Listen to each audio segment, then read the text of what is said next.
yung discussion natin, no? Hindi mo siya formal, parang tayo kwentuhan. So, kung meron mga questions kahit sa kalagitnaan ng lecture ko, feel free to raise your hands. Great. So, simulan muna natin sa basic. No?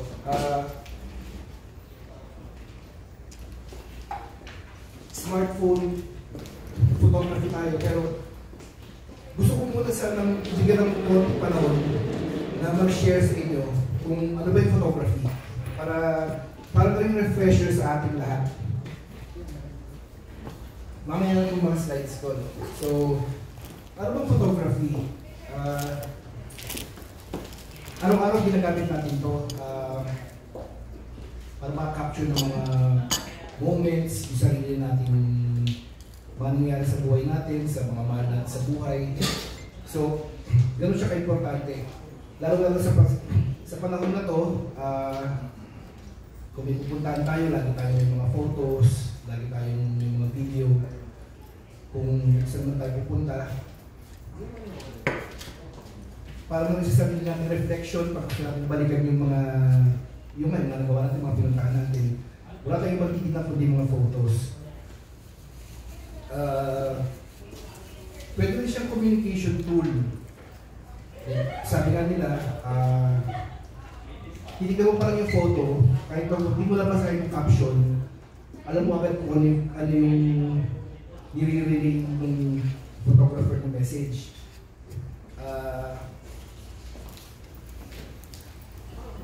Isa pang importante is yung yun.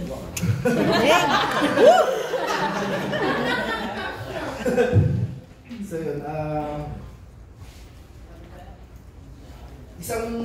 isang pinakagusto ko dito sa photography na to is yung na preserve natin yung history. Like yung mga nangyayari sa paligid natin, yung mga disasters o yung mga importanteng tao na meron silang malaking istorya. Paano mo siya may ikwento sa future generation kung wala kang preba? Kailangan talaga ng photo para may pakita mo sa kanila. So yun yung isa sa mga importanteng isang importanteng gusto ko sa photography. So yun. Sisimulan ko yung slide. Dito muna tayo sa basic, no? Ito yung parts of the exposure triangle. Meron kasi yung meron yung ISO, shutter speed, and aperture. So ito yung aperture. Minimeasure yung amount of light that enters your camera. Siya rin yung responsible for the depth of field in your photographs. Exposure kasi is yung amount of light that reaches your camera sensor, determining how bright or dark your image will be. So pagka overexposed, too much light can make your photo look washed out. Yung minsan nangyayari na pagpitik natin, hindi mo na-adjust yung settings mo, puro puti. Okay, minsan pagka backlighted siya, kailangan mong maayos yung subject mo. Minsan nangyayari, sobrang washed out siya. So, yun yung overexposed. Pag underexposed naman, masyadong light, masyadong konti yung light na pumapasok doon sa image. Kaya nangyayari, nagiging dark siya. So, yung mga detalye nawawala. So, kailangan mo siyang i-balance. Balancing the light ensures your photo is neither too bright or too dark, making it visually appealing. So, ito yung sa mga aperture. Excuse me. Alam niyo naman yung, di ba? Alam niyo naman yung lens, di ba? Yung sa camera. So, ito yung mga tinatawag na ito yung sa aperture niya. Diba nakikita ninyo minsan may f1.8, f2.8, 5.6, yung mga ganun. So yun yung aperture. So yan. Mas maliit yung number, mas malaki yung buka ng lens. So, ibig sabihin, mas maliit yung number niya. Yung makikita niyo yung mga F sa mga camera, sa mga lens. So, mas maliit yung number niya, mas malaki yung buka ng lens. So, mas maraming ilaw ang pumapasok. So, mas gagamitin mo yung mas mababang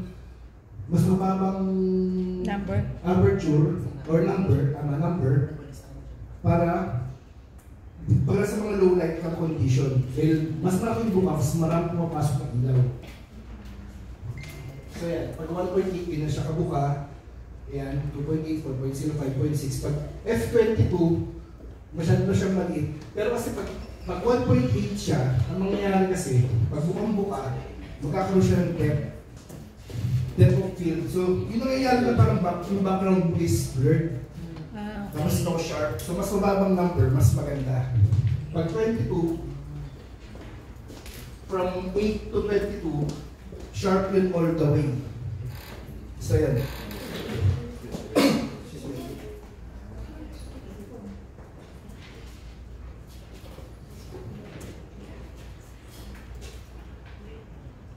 Ito, parang yan.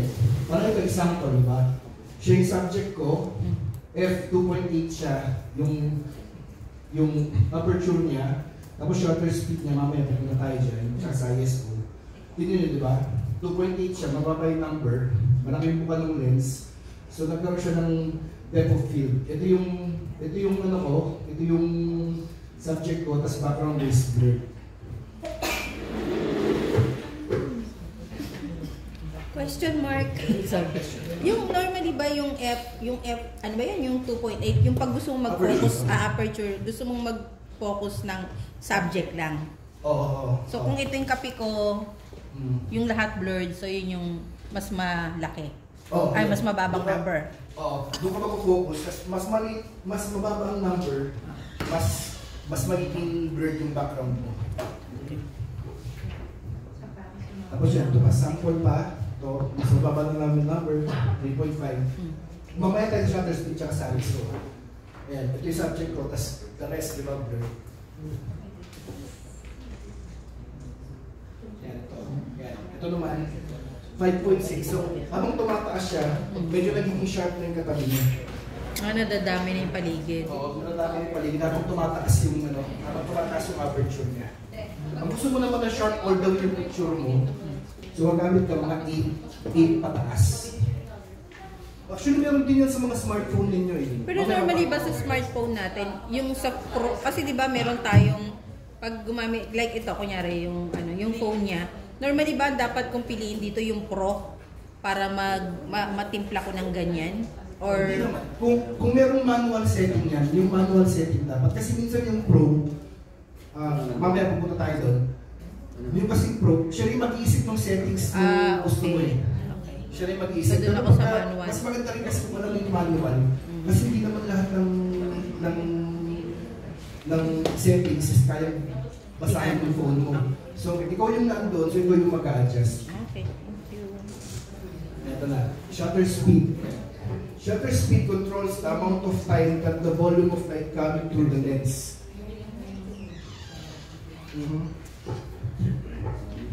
So yung kanina, yan. Ito yung shutter speed refers to how long the camera's shutter remains open, determining how much light is captured and whether motion is frozen or blurred. Ano ba yung mga fast na shutter? Yung mga fast na shutter is yung 1:1000 of a second. Yun yung pag-freeze of action. Yung lalo na pag yung mabibilis na action, yan. Kailangan nyo talaga na mas mataas na shutter speed.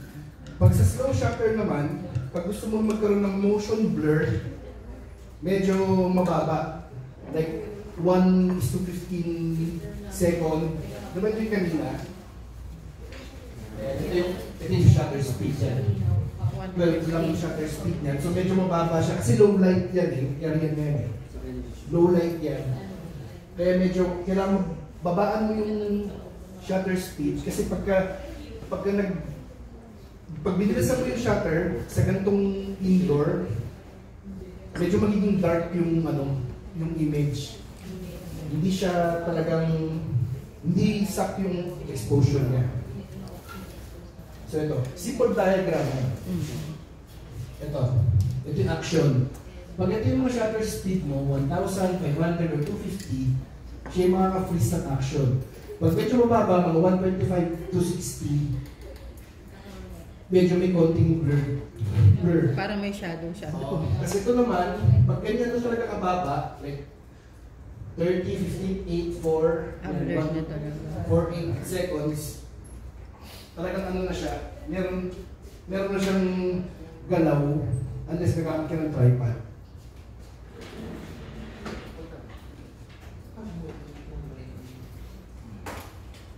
Yan ito. Ito yung sample ng ito yung sample ng mababa yung yan. Yan yung mababa pag slow shutter. Kasi gabi siya, so kailangan mo mag-slow shutter. Diba siyempre, konting light na pupasok sa camera mo. So, bababaan mo yung shutter speed. Bababaan mo yung shutter speed para ma-capture mo yung sa exposure. Pero yung mga gumagalaw na sasakyan, then mababa yung shutter speed mo, magkakaroon siya ng motion. Meron siyang galaw. Yan pala yun. Kailangan mababa yung shutter para makita mo yung mga sparkle na ilaw. Ito naman, kailangan mong taasan kailangan mong taasan ng konting aperture mo para maging sharp siya all the way. Tapos babaan mo lang yung shutter speed mo para makita yung mga galaw-galaw na ganyan yung welding. Pero kung halimbawa yung aperture, parang sabi mo nga, di ba, parang 0.8 lang. So, mawawala yung parang tao, mabablurred, mapofocus lang sa light, ganun ba? Depende rin sa sitwasyon. Pag gumamit ka ng ganitong 2.8 or 1.8, tapos ganito kaliwanag, ang mangyayari yan kasi pag bukang-buka yung lens, mas may ganito kaliwanag, ang mangyayari, mag-wash out siya. So, kaya medyo isasarado mo ng konti yung lens para kahit paano maayos yung exposure niya. Ayan ito. Diba ito may mga movement, ito naman yung na-freeze ang action, so mababa lang siya, 1:16 lang. So yung ibang gumagalaw, blurred siya, kasi yung mga naka-steady, yun yung saktong-sakto lang yung breeze ko nila sa camera. Yung mga gumagalaw, yan blurred.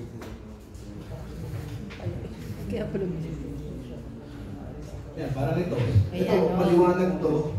So gagawin mo, ito, F13 ako, sharp all the way siya, di ba? Ganun, sharp siya.